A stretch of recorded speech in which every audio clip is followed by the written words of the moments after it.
नमस्कार दोस्तों, आपका अपने YouTube चैनल संपूर्ण हिंदी ज्ञान धारा पर एक बार फिर से पुनः स्वागत है। तो अगर आपने हमारे चैनल को अब तक सब्सक्राइब नहीं किया है तो जल्दी से हमारे चैनल को आप सब्सक्राइब कर लीजिए।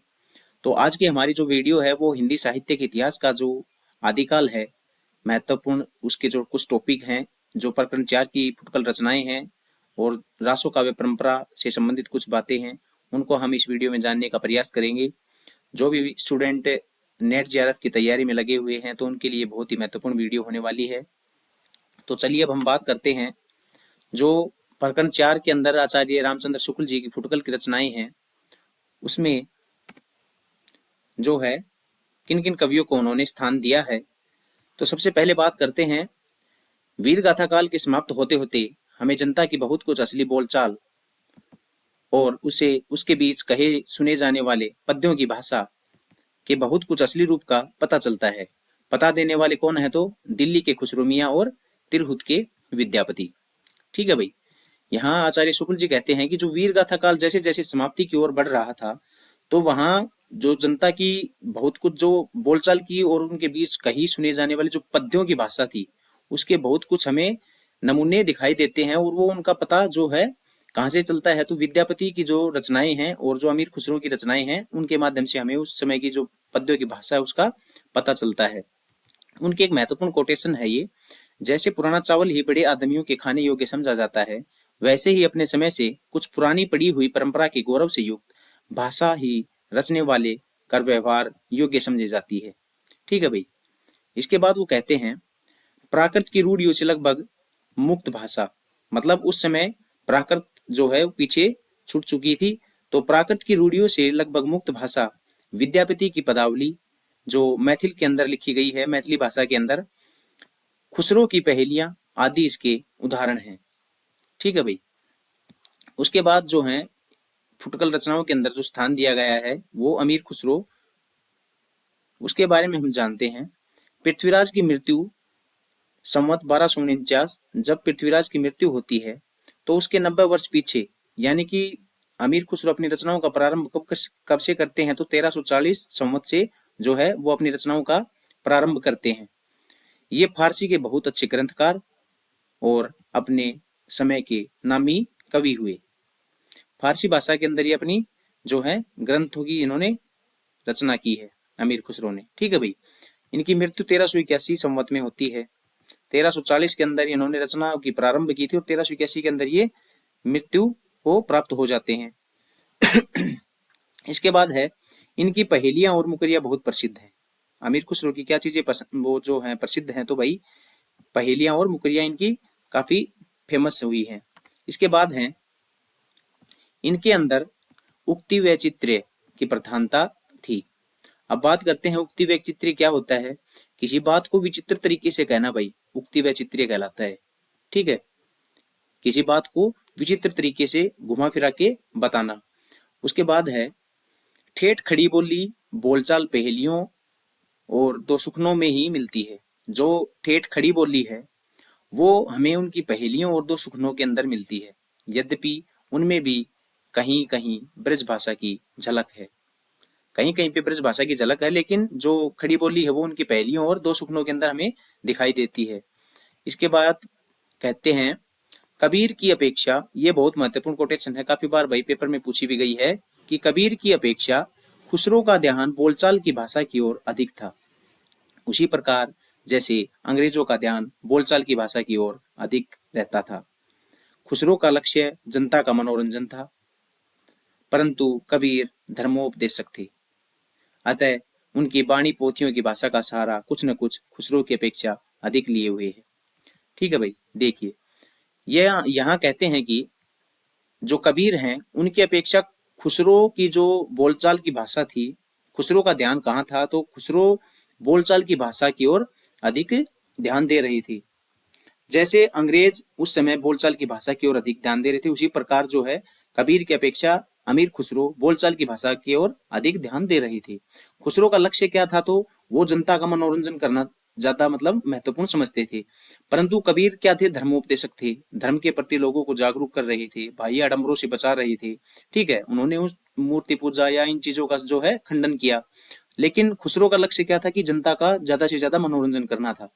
अतः उनकी वाणी पोथियों की भाषा का सहारा कुछ न कुछ खुसरो की अपेक्षा अधिक लिए हुए है। उसके बाद बात करते हैं अमीर खुसरो के बाद जो फुटकल रचनाओं के कवि माने गए हैं वो विद्यापति को उनको उन्होंने प्रकरण 4 में रखा है। 3 भाषाओं में काव्य की रचना की। 3 भाषाएं कौन कौन सी है? संस्कृत, अपभ्रंश और देश भाषा। ठीक है भाई, विद्यापति ने जो काव्य की रचना की वो 3 भाषाओं के अंदर संस्कृत, अपभ्रंश और देश भाषा, पर जिसकी रचना के कारण ये मैथिल कोकिल कहलाई। मैथिल कोकिल क्यों कहलाई? तो भाई 3 भाषाओं के अंदर अपनी रचनाएं करते थे, इसलिए उन्होंने जो है इनको मैथिल कोकिल नाम से पुकारा गया। वह इनकी पदावली थी। जो मैथिल कोकिल इनको कहा गया उसका सबसे बड़ा जो कारण है वो उनकी पदावली थी। पदावली की रचना जो इन्होंने की तो वो मैथिल के अंदर की थी, मैथिली भाषा के अंदर, इसलिए इन्हें मैथिल कोकिल नाम से पुकारा जाने लगा। सर जॉर्ज गिरियर्सन ने भी बिहारी और मैथिली को मागधी से निकली होने के कारण हिंदी से अलग माना है। पेपर में पूछ लेगा भाई कि किसके अनुसार जो है बिहारी और मैथिली को मागधी से निकली होने के कारण हिंदी से अलग माना है? तो सर जॉर्ज गिरियर्सन के कारण। सर जॉर्ज गिरियर्सन ने क्या माना? तो जो बिहारी और मैथिली है उसको मागधी से निकली होने के कारण भाई हिंदी से अलग माना। उन्होंने माना कि हिंदी से इसका कोई वास्ता नहीं है। पदावली में अपने समय की प्रचलित मैथिली भाषा का प्रयोग इन्होंने किया है। इसका पीछे भी हमने जिक्र किया है कि जो पदावली जो है उसके अंदर इन्होंने मैथिली भाषा का जो है जिक्र किया है। आगे बात करते हैं, ये एक बहुत महत्वपूर्ण कोटेशन है इनकी, हिंदी साहित्य के इतिहास से ली गई है।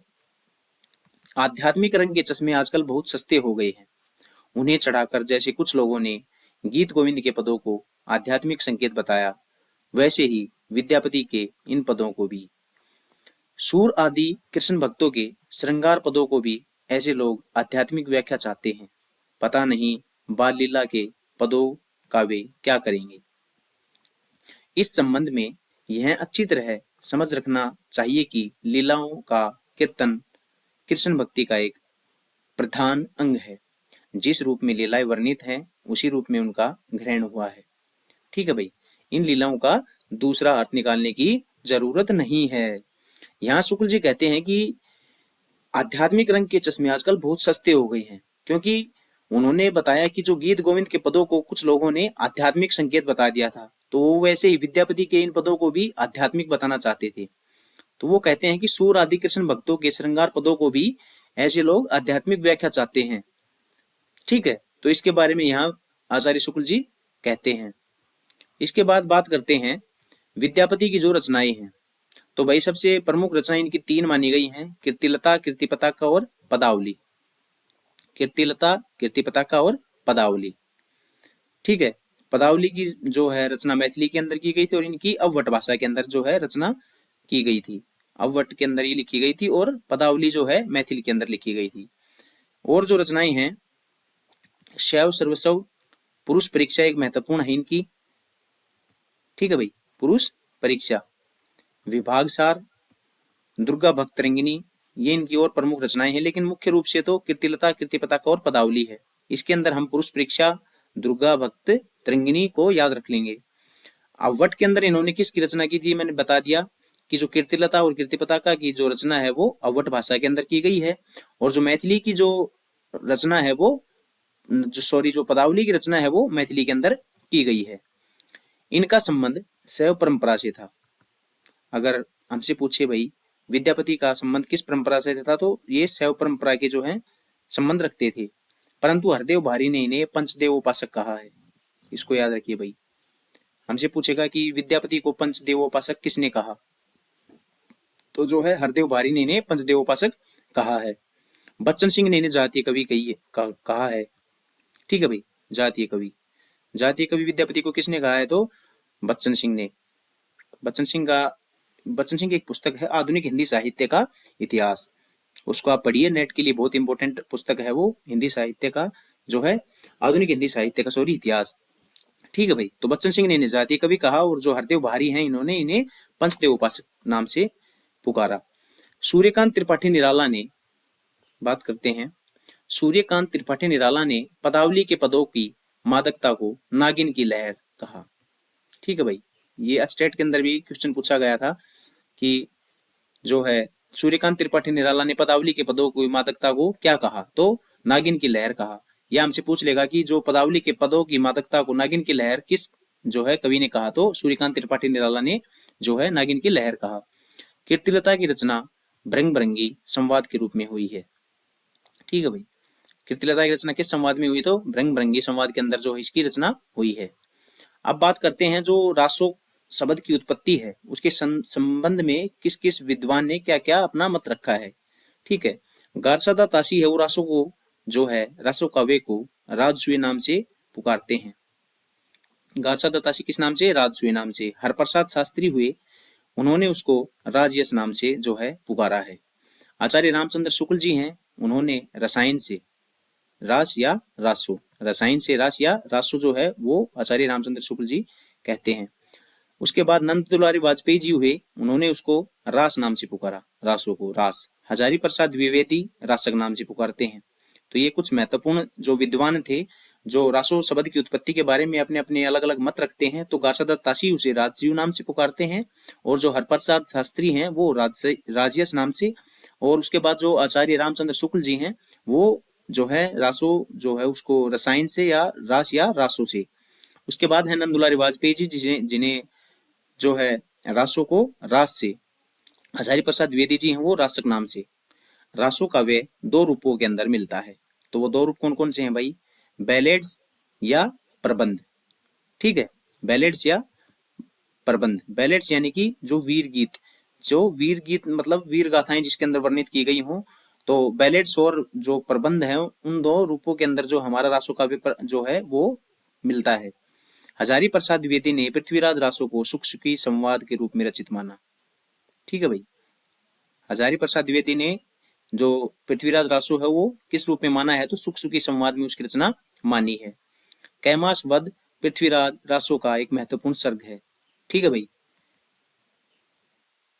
69 प्रकार के छंदों और 68 प्रकार के जो है उसके अंदर जो जिक्र किया गया है, तो उसके अंदर एक सर्ग है जो कैमास वध है, उसका जो प्रमुख पृथ्वीराज रासो का एक प्रमुख सर्ग जो है बताया गया है। आगे बात करते हैं जो हमारा आदिकाल है, आदिकाल के नामकरण के बारे में किन किन विद्वानों ने क्या क्या नाम उनको दिया है। सबसे पहले बात करते हैं चारण काल। चारण काल के बारे में जॉर्ज गिरिसन, ठीक है, जॉर्ज गिरिसन कहते हैं आदिकाल को कि चारण काल है। प्रारंभिक काल नाम दिया मिश्र बंधुओं ने, मिश्र बंधुओं ने क्या नाम दिया, तो भाई आदिकाल को प्रारंभिक काल दिया। जो महावीर प्रसाद द्विवेदी हैं वो उनको बीजवापन काल के नाम से जो है नाम रखते हैं कि भाई जो आदिकाल है उसको बीजवापन काल का नाम दिया जाए। उसके बाद आचार्य रामचंद्र शुक्ल जी हैं, वो उन्हें वीरगाथा काल कहते हैं, वीरगाथा काल। उसके बाद जो आचार्य हजारी प्रसाद द्विवेदी हैं वो उन्हें आदिकाल ही रहने देते हैं, उन्होंने किसी प्रकार का कोई बदलाव नहीं समझा, जो है उन्होंने आदिकाल ही रखा। सिद्ध सामंत काल राहुल शंकरत्यान, ठीक है, राहुल शंकरत्यान। तो ये पीएचडी का जो एंट्रेंस हुआ था सेंट्रल यूनिवर्सिटी ऑफ हरियाणा का, उसके अंदर ही क्वेश्चन पूछा गया था कि जो सिद्ध सामंत काल है वो आदिकाल को किसने माना, तो हमें पता होना चाहिए कि राहुल शंकरत्यान जी ने जो है सिद्ध सामंत काल। रामकुमार वर्मा उसको क्या कहते हैं, संधि काल। ठीक है भाई, ये महत्वपूर्ण है दोनों, संधि काल और सिद्ध सामंत काल, तो इनको याद रखिए। इसके आगे बात करते हैं हिंदी का जो प्रथम कवि है वो किस किसने किसको माना है।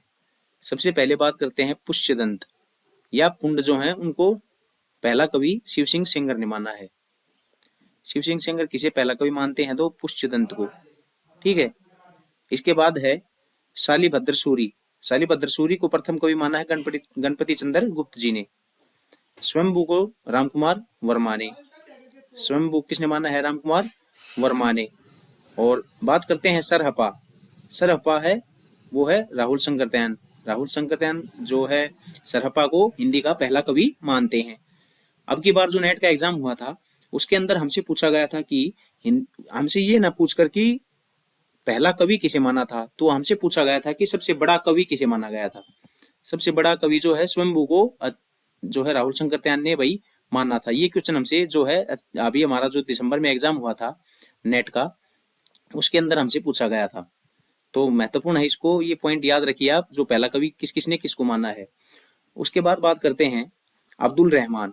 अब्दुल रहमान को पहला कवि मानने वाले थे हजारी प्रसाद द्विवेदी। विद्यापति को डॉक्टर बच्चन सिंह, चंद्रप्रदाय को आचार्य रामचंद्र शुक्ल जी। शुक्ल जी ने किसको माना? तो चंद्रप्रदाय को। पृथ्वीराज रासोइन को पहला महाकाव्य माना था। ठीक है भाई। उसके बाद बात करते हैं देवसेन कृत श्रावकाचार। पूछ लेगा कि भाई श्रावकाचार किसकी रचना है? तो देवसेन की को हिंदी की प्रथम रचना माना जाता है। हिंदी की प्रथम रचना किसको माना जाता है? तो भाई देवसेन की श्रावकाचार को। जॉर्ज गिरियर्सन ने आदिकाल के अंतर्गत 9 कवियों को शामिल किया है। हमसे पूछेगा कि जो आदिकाल के अंतर्गत जॉर्ज गिरियर्सन ने कितने कवियों को शामिल किया है? तो 9 कवियों को।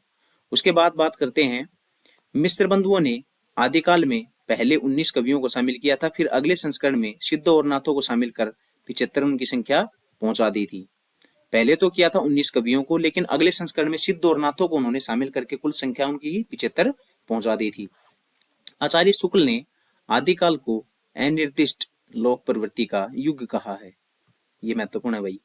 आचार्य शुक्ल ने आदिकाल को क्या कहा है? तो अनिर्दिष्ट लोक प्रवृत्ति का युग कहा है। आगे बात करते हैं आचार्य हजारी प्रसाद द्विवेदी ने आदिकाल को अत्यधिक विरोधी और व्याघातों का युग घोषित किया है।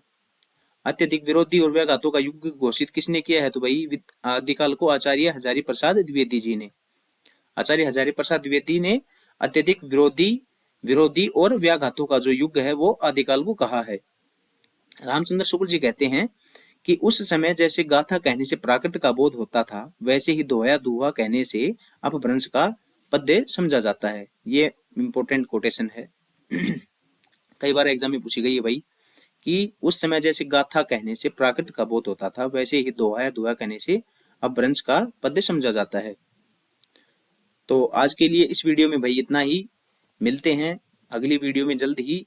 अगर आपको हमारी वीडियो अच्छी लगती है तो इसको ज़्यादा से ज़्यादा लाइक, शेयर और सब्सक्राइब करें। ठीक है भाई। अब मिलेंगे हम अगली वीडियो में भक्ति काल के साथ। ठीक है, तब तक के लिए धन्यवाद।